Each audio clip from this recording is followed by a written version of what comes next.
Hello বন্ধুরা, তো আমরা এখন বাজার যাচ্ছি। আমি, তোমাদের দাদা ভাই, তারপরে এই যে আমার পিচ্চি ননদ, তিনজনে বাজার যাচ্ছি। ঠিক আছে, তো আমাদের সাথে থাকো, দেখতে পারবে আমরা বাজারে গিয়ে কি কি করি। ঠিক আছে।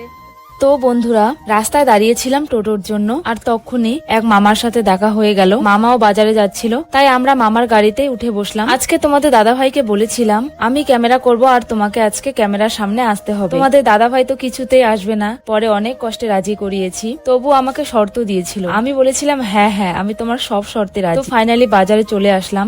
গাড়ি থেকে নেমে প্রথমে গেলাম ফার্মাসিতে। বুনুর একটু সর্দি কাশি হচ্ছিল, তাই কিছু ঔষধও নিয়ে নিলাম। তারপর গেলাম মাছ বাজারে, কিছু মাছও নিয়ে নিলাম। এবার গেলাম আম নিতে। দেখো তোমাদের দাদা ভাই কি রকম বেছে বেছে নিচ্ছে, দেখে মনে হয় বাজার করা শিখে গেছে। আগে তো একদমই পারতো না, এখন বাইরে থেকে অনেকটাই শিখে গেছে। তারপর এইদিকে একটু সবজিও নিয়ে নিল, সবকিছুই বেছে বেছে নিচ্ছে। আমি তো দেখে অবাক, কারণ আগে ওর সাথে কোনো কিছু কেনাকাটা করলে দেখতাম দোকানদার যা বলছে তাই বিশ্বাস করছে, একটু দামাদামি করছে না। ওই তুলনায় এখন অনেকটাই পাকা হয়ে গেছে। এরপর চলে গেলাম মোমো খেতে। বাজার যাব আর মোমো খাবো না, এটা কখনো হতে পারে বন্ধুরা? এখানকার মোমোটা খুব একটা টেস্টি ছিল না। তারপর নিয়ে নিলাম চিকেন পকোড়া, যেটা খুবই টেস্টি ছিল। প্রথমে কাঁটা চামচ দিয়ে খাচ্ছিলাম, কিন্তু খুবই অসুবিধা করছিল, তাই শেষ পর্যন্ত হাত লাগালাম। বাড়ি যাব দাঁড়িয়ে আছি, ফাইনালি টোটো করে চলে আসলাম। আজকের এই ভিডিওটি তোমাদের কেমন লাগলো অবশ্যই কমেন্ট করে জানিও, আর হ্যাঁ, লাইক শেয়ার দিতে